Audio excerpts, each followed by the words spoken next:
Bismillahirrahmanirrahim. Assalamu alaikum wa rahmatullahi wa barakatuh. Welcome back to the online classes of Iqra Alfaz Boys Secondary Schools. Dear students, first term में हमने science के बहुत सारे chapter पढ़े थे। आज से हम अपना सेकंड टर्म स्टार्ट करने जा रहे हैं और इसमें हम जो हमारे चैप्टर फर्स्ट टर्म में हमने छोड़ दिए थे उन्हें हम पढ़ेंगे। बल्कि एक तरतीब बनाई जाती है कि कुछ चैप्टर्स जो है वो फर्स्ट टर्म में पढ़े जाते हैं और कुछ चैप्टर्स सेकंड टर्म में। तो फर्स्ट टर्म में हमने चैप्टर नंबर 1 2 पढ़ लिया था और उसके बाद सेकंड टर्म में हम लोग स्टार्ट करेंगे चैप्टर नंबर 3 से। तो किताब वही है जो हम पहले इस्तेमाल कर रहे थे, ऑक्सफोर्ड अमेजिंग साइंस 6, ओके। और इसमें आज हम शुरू करने जा रहे हैं चैप्टर नंबर 3। चैप्टर नंबर 3 आपके पास पेज नंबर 20 पर मौजूद है ये, ओके। तो पहले एक छोटी सी हिदायत जो पहले भी मैं दे चुका हूँ। सबसे पहले तो ये कि आप जब भी साइंस पढ़ने के लिए बैठेंगे, साइंस का लेक्चर आप सुनेंगे, साइंस की वीडियो आप देखेंगे, तो लाजमी तौर पर आपके पास ये किताब खुली हुई होनी चाहिए, ठीक है। और इसमें वो सफ़र नंबर खुला हुआ होना चाहिए जो वीडियो में आपको बताया जाएगा, ओके। चैप्टर बोर्ड पे लिखा हुआ होता है, जहाँ भी आपको चैप्टर लिखा हुआ नजर आ रहा है और उसके लिहाज से टॉपिक भी लिखा होता है और उसके साथ साथ मैं भी आपको सफ़र नंबर इंशाअल्लाह बताऊंगा। तो हमेशा आप ये किताब खोलेंगे और आपके पास एक पेंसिल होनी चाहिए ताकि जो भी डिफिकल्ट वर्ड्स या टर्मिनोलॉजीज की मीनिंग्स मैं आपको बताऊंगा, उर्दू मीनिंग्स बताऊंगा, उसे समझाऊंगा, तो वो आप अपने पास इस किताब पर ही नोट कर सकें। बिल्कुल जैसे क्लास में हम करते थे, क्लास में भी ऐसे होता था, हम किताबें खुलवाते थे आपसे, आपको पढ़ाते थे कि जहां हम आपको समझा रहे हैं, बता रहे हैं, वो टर्मिनोलॉजी की मीनिंग जो आपने समझी है उसे अपने अल्फाज में इस किताब में उसी लफ्ज़ के ऊपर नोट कर लें ताकि आपको बार बार वीडियो ना देखनी पड़े। उसके बाद आप किताब उठाएं, अगली मरतबा वीडियो देखने के बजाय आप किताब खोलें, उसमें टॉपिक पे जाएं और खुद ही आप उस टॉपिक को समझ भी सकें, ठीक है। तो हमेशा आपके पास क्या होगा, ये किताब और एक पेंसिल, और उससे आपने क्या करना है, डिफिकल्ट वर्ड्स या टर्मिनोलॉजीज की मीनिंग्स को नोट डाउन करना है। तो शुरू करते हैं और उम्मीद है कि जैसे पहले आपने तवज्जो से पढ़ा था, इस मरतबा इंशाल्लाह आप लोग तवज्जो से पढ़ेंगे, सीखेंगे और साथ साथ अल्लाह रब्बुल इज़्ज़त से दुआ भी करते रहेंगे कि जल्द से जल्द हमारे स्कूल्स दोबारा से बहाल हो जाएं और हमारी क्लासेस बहाल हो जाएं, फिजिकल क्लासेस शुरू हो जाएं और हम फेस टू फेस पढ़ सकें, ठीक है। तो पढ़ना भी है और दुआ भी करनी है। चलें शुरू करते हैं आज की क्लास। मैंने बताया कि हम कौन सा चैप्टर शुरू करने जा रहे हैं आज, chapter number 3, sensitivity in living organisms. Sensitivity in living organisms, okay. क्या मतलब हुआ, लिविंग ऑर्गेनिजम्स में हसासियत, सही।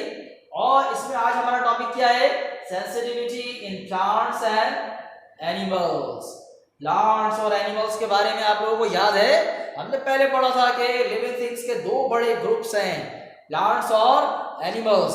तो आज भी हम उन्हीं के बारे में पढ़ने जा रहे हैं और प्लांट्स और एनिमल्स में आज हम क्या पढ़ेंगे, सेंसिटिविटी के बारे में पढ़ेंगे कि प्लांट्स में सेंसिटिविटी क्या होती है और एनिमल्स में सेंसिटिविटी क्या होती है। तो पहले आपको ये मालूम होना चाहिए कि ये सेंसिटिविटी के डेफिनेशन क्या है, what is the definition of sensitivity, okay. और what is the meaning of the word sensitivity. तो पेंसिल्स आपके पास तैयार है। सबसे पहले हम यही करने जा रहे हैं कि इसमें जो डिफिकल्ट टर्म्स इस्तेमाल होने वाली हैं इस टॉपिक में, उन टर्म्स के बारे में पढ़ेंगे और साथ साथ आपको मिसालें भी देते रहेंगे समझाने के लिए, सही। तो सेंसिटिविटी क्या है, तवज्जो से सुनेंगे। The ability of an organism to respond to a stimulus is called sensitivity. The ability of an organism to respond to a stimulus is called sensitivity. यानी ability का मतलब होता है सलाहियत, लिविंग थिंग की वो सलाहियत जिसके तहत वो किसी भी स्टिमुलस के लिहाज से या स्टिमुलस के नतीजे में रद्द अमल जाहिर करते हैं। लिविंग थिंग की स्टिमुलस के लिहाज से रद्द अमल जाहिर करने की सलाहियत को हम क्या कहते हैं, सेंसिटिविटी। यानी सेंसिटिविटी क्या है? लिविंग थिंग की रद्द अमल की सलाहियत। कोई भी स्टिमुलस हो उसके लिहाज से रद्द अमल जाहिर करने की सलाहियत को क्या कहते हैं? सेंसिटिविटी। अब यहाँ दो वर्ड और आ गए, दो नए वर्ड और आ गए। ये है एक response and the second one is stimulus. ठीक है, स्टिमुलस। ओके, ये दो नए वर्ड्स है ना, रेस्पॉन्ड और stimulus. These both are scientific terminologies. इसको भी आपको समझना पड़ेगा। जब इन दोनों वर्ड्स को समझ जाएंगे तो सेंसिटिविटी की जो डेफिनेशन है वो आपको समझ में आ जाएगी। ठीक है, इन दो वर्ड्स को समझ लेंगे तो सेंसिटिविटी की डेफिनेशन आप अच्छी तरह समझ में आ जाएगी। तो पहले डिस्कस करते हैं हम।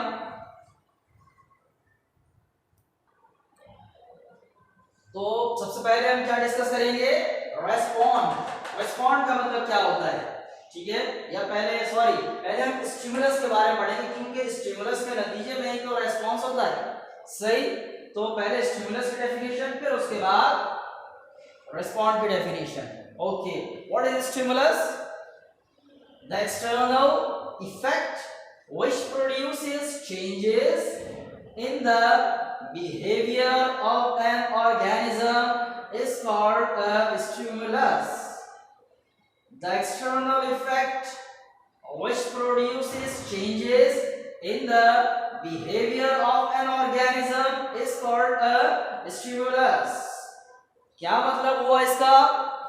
कोई भी बैरूनी असर जो लिविंग थिंग के बिहेवियर में, बर्ताव में तब्दीली पैदा कर दे, उसे क्या कहते हैं? स्टिमुलस। दोबारा सुने, कोई भी बैरूनी असर जो लिविंग थिंग्स के बर्ताव में तब्दीली पैदा कर दे, ठीक है, प्रोड्यूस चेंजेस, उसे हम क्या कहते हैं? स्टिमुलस। कोई भी ऐसा असर, कोई भी ऐसा काम, कोई भी ऐसी चीज जो लिविंग थिंग के बर्ताव में तब्दीली पैदा कर दे, उसे क्या कहते हैं? स्टिमुलस। ओके, और अब बात करते हैं रेस्पॉन्ड के बारे में। रेस्पॉन्ड जो एक नाउन है और इसका रेस्पॉन्ड एक वर्ब है और इसका जो नाउन है वो है रेस्पॉन्स। ओके, दोनों के सेम मीनिंग है, ये वर्ब है और ये नाउन। चलिए, मैंने इसके लिए बताया आपको, इन दोनों की स्पेलिंग में फर्क है, आप कहीं परेशान ना हो जाए। तो ये क्या है? ये वर्ब है और ये नाउन है, दोनों की मीनिंग सेम है। The reaction of an organism to stimulus is called response. The reaction of an organism to a stimulus is called response. यानी किसी भी स्टिमुलस के नतीजे में लिविंग ऑर्गेनिज्म का जो रिएक्शन आता है वो क्या कहलाता है? रिस्पॉन्स।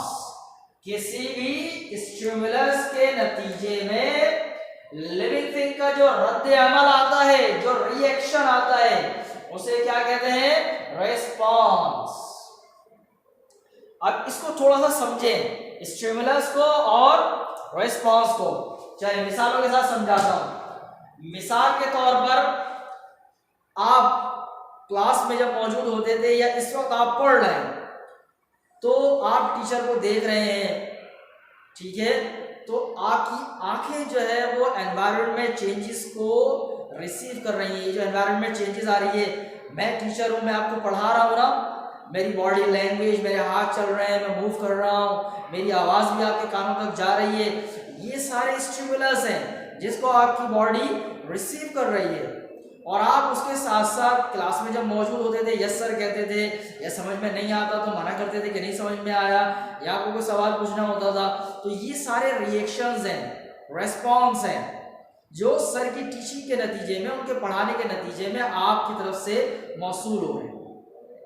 और मिसाल, और अच्छी मिसाल, ठीक है, आप कहीं घर में बैठे हुए हैं, दोपहर का वक्त है, अचानक बाहर निकलते हैं, सूरज निकला हुआ है, वो लाइट जो है वो फौरन आपको पड़ती है, आपकी आंखों में पड़ती है, और या कमरे में ही बैठे हुए हैं आप, किसी ने डिम लाइट में बैठे हुए हैं, अचानक किसी ने बल्ब ऑन कर दिया, या आप सो रहे हैं नाइट बल्ब में, आकर जो है वो किसी ने बड़ी लाइट जो है वो ऑन कर दी, क्या होता है?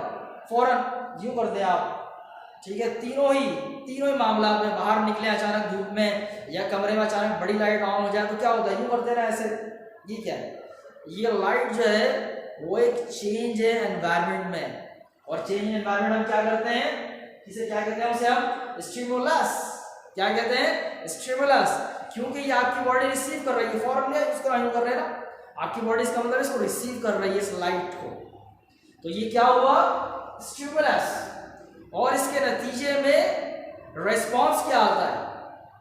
रिस्पॉन्स क्या है? आप फौरन उससे बचने की कोशिश करते हैं, ऐसे हाथ रखते हैं ना, ऐसे हाथ रखते हैं, ये आपकी बॉडी का रिस्पॉन्स है। वो लाइट जो आपकी आंखों में दाखिल हुई वो क्या है? वो स्टिमुलस है। और आपका जो रिएक्शन है आंखें बंद करना और हाथ ऐसे आंखों में लेके आना, ये क्या है?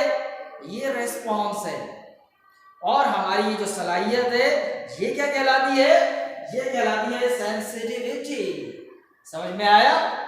ठीक है। स्टिमुलस को रिसीव किया, स्टिमुलस की वजह से एनवायरनमेंट में कोई चेंज आ रहा था, वो स्टिमुलस, वो क्या कहलाया? स्टिमुलस। हमारी बॉडी ने उसको रिसीव किया और उसके नतीजे में जो भी रिएक्शन दिया वो क्या हुआ? रिस्पॉन्स। और इस पूरे अमल को क्या कहते हैं? इसे हम कहते हैं सेंसिटिविटी। तमाम लिविंग थिंग में ये सलाहियत पाई जाती है कि वो स्टिमुलस के नतीजे में रिएक्शन देते हैं, यानी तमाम लिविंग थिंग में सेंसिटिविटी मौजूद है। तमाम लिविंग थिंग में स्टिमुलस को रेस्पॉन्ड करने की सलाहियत मौजूद है। उस सलाहियत को हम क्या कहते हैं? सेंसिटिविटी। क्या कहते हैं? सेंसिटिविटी। तो तीनों चीजें समझ में आई? तीन चीजें हमने आपको बताई। Number 1 sensitivity, number 2 stimulus, and number 3 response. Sensitivity के बारे में हमने आपको क्या बताया? The ability of an organism to respond to a stimulus is called sensitivity। यानी लिविंग थिंग की वो सलाहियत या लिविंग थिंग की स्टिमुलस के नतीजे में रेस्पॉन्ड करने की सलाहियत को क्या कहते हैं? सेंसिटिविटी। अब रेस्पॉन्स क्या होता है, स्टिमुलस क्या होता है, उसे देख लेते हैं। स्टिमुलस क्या है? The external effect which produces changes in the behaviour of an organism is called a stimulus. कोई भी ऐसा असर, कोई भी ऐसी चीज, कोई भी काम, ठीक है, जो क्या करे? लिविंग थिंग के बिहेवियर में, बर्ताव में तब्दीली पैदा कर दे, उसे क्या कहते हैं? स्टिमुलस। हर जो चीजें हैं, जो मुख्तलिफ फैक्टर्स हैं, वो सारे के सारे जो है वो स्टिमुलस नहीं होते। सिर्फ उसी चीज को स्टिमुलस कहेंगे जो लिविंग थिंग में चेंज प्रोड्यूस कर दे। ठीक है, जो चेंज प्रोड्यूस करे लिविंग थिंग के बिहेवियर में, उसी को स्टिमुलस कहेंगे बस। ओके। उसके बाद response, the reaction of an organism to a stimulus is called response. Living thing का स्टिमुलस के नतीजे में जो रिएक्शन आता है, जो रद्द अमल आता है, उसे क्या कहते हैं? रिस्पॉन्स। क्या कहते हैं? रिस्पॉन्स। जिसकी मिसालें हमने आपको बताई, और भी मिसालें हो सकती हैं बहुत सारी। आवाज भी एक स्टिमुलस है। जैसे आपकी वालिदा ने आपको आवाज दी, आपका नाम पुकारा, ये एक स्टिमुलस है। या आपकी बॉडी ने रिसीव किया और उसके नतीजे में आपने उन्हें जवाब दिया, या अगर उन्होंने बुलाया है तो आप उनकी तरफ चले गए, या अगर वो दूसरी शिफ्ट से आपको बुला रही है तो आपका चेहरा उस तरफ मुड़ गया। ठीक है, तो आवाज भी एक स्टिमुलस है। आवाज कहीं से आई ना, जैसे मैं यहाँ खड़ा हूं, यहां से एक आवाज आई, किसी ने मुझे आवाज दी, मेरा चेहरा क्या होगा? फौरन इस तरफ घूम जाएगा। यानी उस आवाज के नतीजे में मेरी बॉडी में, मैं भी एक लिविंग थिंग हूं ना, तमाम ह्यूमन जो है वो क्या है? लिविंग थिंग्स हैं। तो हमारी बॉडी में चेंज प्रोड्यूस हुआ, इसका मतलब है वो एक स्टिमुलस है। आवाज क्या है? स्टिमुलस। और उसका रिएक्शन क्या आया? मेरा चेहरा उस तरफ घूम गया। या मैंने उस बात का जवाब दिया, ये सारे क्या हैं, उसके रेस्पॉन्स हैं। ठीक, और भी बहुत सारी चीजें हो सकती हैं, अभी हम आगे चैप्टर में पढ़ेंगे उनके बारे में। तो आज के लिए बस इतना ही। क्या करना है आपको, आज सिर्फ यही याद करना है कि सेंसिटिविटी क्या होती है, स्टिमुलस क्या है और रिस्पॉन्स क्या है। ओके, क्या काम दिया, आज का होमवर्क क्या है, मेमोराइज डेफिनेशंस। कौन सी डेफिनेशंस, ये 3 डेफिनेशंस जो आज आपको पढ़ाई गई हैं और समझाई गई हैं। ठीक है, तो इंशाल्लाह अगली क्लास में मजीद गुफ्तगू करेंगे इसी टॉपिक पर, sensitivity and plants and animals. तब तक के लिए अस्सलामु अलैकुम व रहमतुल्लाहि व बरकातहू। अल्लाह हाफिज।